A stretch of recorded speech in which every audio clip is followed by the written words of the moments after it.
Theresa May came out in the UK and added to that, said that basically anyone who wants to use Twitter or Facebook, who is a domestic extremist, in their words, a non-violent extremist, would have to get government permission to do so. I mean, this is creepy, it's Orwellian, but as you said, the very fact that he's talking about it would raise suspicions. I mean, that would make people believe that 7/7 and 9/11 were in some way staged if they're having to go to these lengths to censor people. That's precisely right. If he were to say, "Now I know many of you today believe that I am a reptilian sorcerer." What? No, we didn't think that. Why would it? And I know to you who think that I'm daft. No, maybe we should. Look, I thought, and I'm sorry, but for that terrible accent, I in no one in any way want to appear Anglophobic or whatever the particular phrase is, but he's speaking before the UN, whatever that's worth, and this is what he comes up with. Let's hearken back to the granddaddy of all. The granddaddy of all. One of the most frightening pieces of either juridical or legal or academic balderdash, bunkum, and hooey was a piece co-written by Cass R. Sunstein and Adrian Vermeule, I'm pronouncing this incorrectly, both from Harvard Law School, entitled Conspiracy Theories. This is the Magna Carta. This was in 2008. And if I could, and I don't like reading things, but there's no way I could, Michael, do this justice without reading just this. This is from the précis or the abstract. Many millions of people hold conspiracy theories. They believe that powerful people have worked together in order to withhold the truth about some important practice or some terrible event. Stop right there. That's history. Go through history. Governments, people, organizations, holding back the truth. This is the subject matter of an academic treatise on where did these people come up with this plumb crazy idea that governments. What has your whole show been today? It's about Ebola and the lies, the prevarication, the harm that is being hidden. But this is what he said. I must. Those who subscribe to conspiracy theories may create serious risks, including risks of violence. And the existence of such theories raises questions, raises significant challenges for policy and law. The first challenge is to understand the mechanisms by which conspiracy theories prosper. The second challenge is to understand how such theories might be undermined. Now he's talking about, not only do we want to understand, okay, fine. We can talk about why are people superstitious? Why are people not, whatever. Fine, I understand that. But how can we undermine them? Here is the important, and I'll just leave it at this. Because those who hold conspiracy theories typically suffer from a crippled epistemology. A crippled epistemology, in accordance with which it is rational to hold such theories, the best response. Let me stop right there. This was Obama's regulation czar. This is the husband of Samantha Power. This is a noted legal heavyweight, rock star, juridical and academic bigwig. He says, the best response consists in cognitive infiltration of extremist groups. Paul Joseph Watson, every single thing that you talk about, that I talk about, that anybody talks about, could, by any stretch of the imagination, be construed as extreme. Extreme by what standard?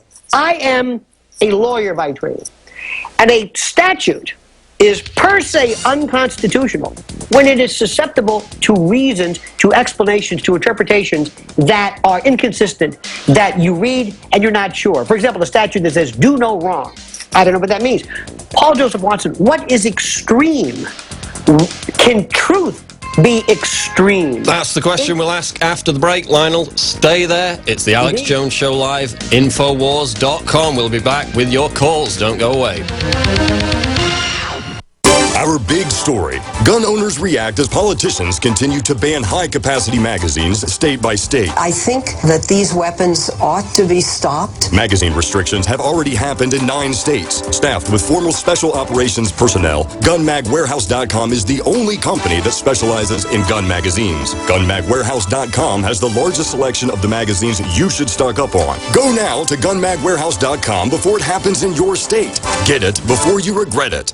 Hi, this is Ted Anderson. Have you ever wondered why banks, stockbrokers, investment advisors won't talk about gold IRAs? They've been available since 1986, yet the financial industry won't recognize the value of gold for your retirement. Gold has outperformed paper investments, yet no word about IRAs. If you would like to have gold for your retirement, call 800-686-2237. Don't get left behind by rising inflation and low returns. Call 800-686-2237. Secure your future and call 1-800-686-2237. On September 30th, 2014, the first confirmed case of Ebola appeared in the U.S. This, combined with several other unidentified viruses, have some of our customers at 30dayfoodsupply.com concerned about the safety of our domestic food supply, resulting in a surge of our $99 90-serving kits. While we at 30dayfoodsupply.com have no expertise in epidemiology, we are aggressively purchasing raw materials that are currently in stock, and we intend to continue to sell our 30-day non-GMO emergency food supply for only $99 as long as we can. Oregon Trail Foods and 30dayfoodsupply.com keep prices low by buying directly from the producers in Oregon and then pass the savings on to you. Call 541-229-0010 and purchase our 30-day, 90-day serving emergency food supplies for only $99, and $10 ships your entire order to the lower 48. Visit our website at 30dayfoodsupply.com or call 541-229-0010. 541-229-0010. DNA Force. When cells become toxic, they die early and aging sets in. DNA Force. No one has put together a formula that focuses directly on brain health, nerve growth factors, and optimizing your cellular energy at the same time. Just one of the key compounds, BioPQQ, is backed by major clinical studies. DNA Force. We now have the synergistic solution. Secure your DNA Force today at InfoWarsLife.com or call toll-free 888-253-3139. DNA Force. Tell folks how you got introduced to Super Male, and then when Super Female came out, tell us what happened. After I saw such a huge positive change in my husband, I had to try it for myself. Talk about the effects. I feel great when I wake up in the morning. I have drive to go to the gym. I feel like I look better. I feel better. I feel sexier. I love it. Even if you don't believe in supplements, take the challenge. Get a bottle of Super Male, a bottle of Super Female. Check it out for yourself. Consult your physician. Visit InfoWarsLife.com today. This is life-changing. Americans, prepare for financial ruin. That is what one of the world's richest men, Donald Trump, said just a few weeks ago. What are you doing to prepare? The problems that caused the last financial crisis were never fixed. In fact, they're even worse now. The total amount of debt in the U.S. has grown by more than 57% since September 2008. The too big to fail banks are much larger, and the massive derivatives bubble is spiraling so far out of control that the only thing left to do is watch the spectacular crash landing that is inevitably coming. If you're a baby boomer with retirement funds, it's time you consider exiting the Wall Street casino and start a cash-flowing international business of your own. There may be ways to preserve your wealth, but history has shown that few things can grow your wealth like having your own business. The crash is coming. Take measures now to soften the landing. Go to babyboomerbackupPlan.com or call 888-507-8789. That's babyboomerbackupPlan.com.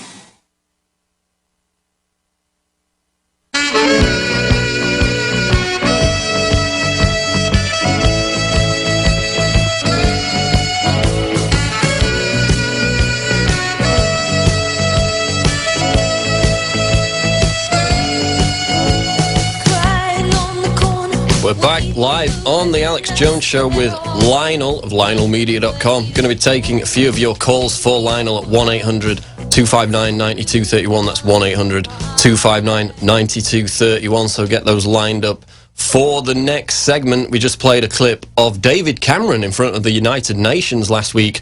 Basically, he was talking about ISIS. He made a comparison basically saying that anybody who is a non-violent extremist is in the same category as ISIS, what did he characterize as a non-violent extremist?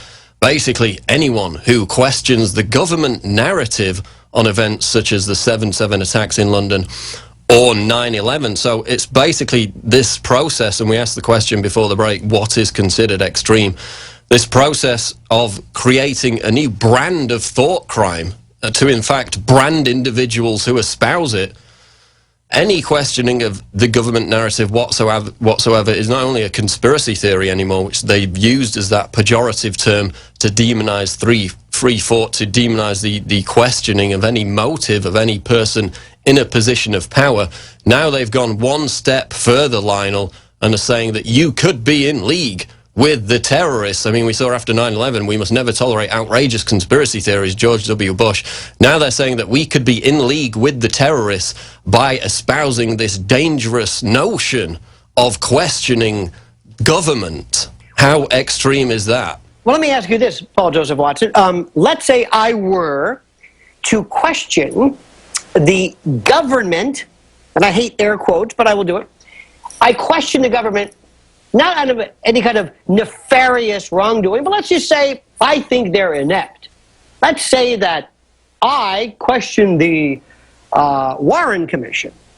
Now, another question is there a statute of limitations to my questioning the government? If I question the findings of the Maine in 1898, there was certainly complicity. I think we all can understand that.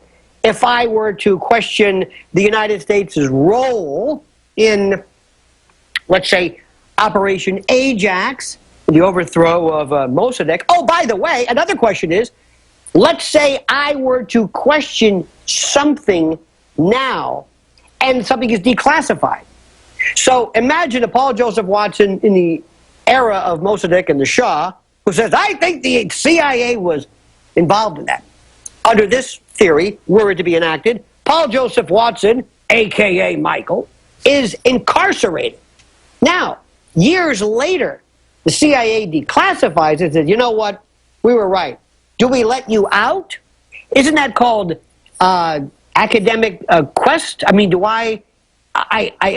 because I can question, and not 9/11, but I can question anything. I can question the government in saying that Agent Orange was far more lethal and teratogenic and problematic, and depleted uranium and DU. I'm not saying the government, I could be questioning the finding based on ineptitude, bad sample size. I could have a pretty clinical way. So this broad brush admonition, don't question your elders, covers everything from the most benign disagreement. Let me ask you this. Last week, Senator Bob Graham of the 9/11 Commission said, I want this redacted testimony back. I want it known regarding Saudi Arabia's involvement in 9/11. Is that nonviolent extremism? Is he not calling into question his own commission? Is this internal nonviolent extremism? Is he an internal conspiracy theorist? Is he questioning himself? I mean, think about this. It is our duty. It is our duty. It is inherent. It is in our DNA to question authority, question anything. And you know why? Because we want to. I don't need permission. And by the way, I find this fascinating.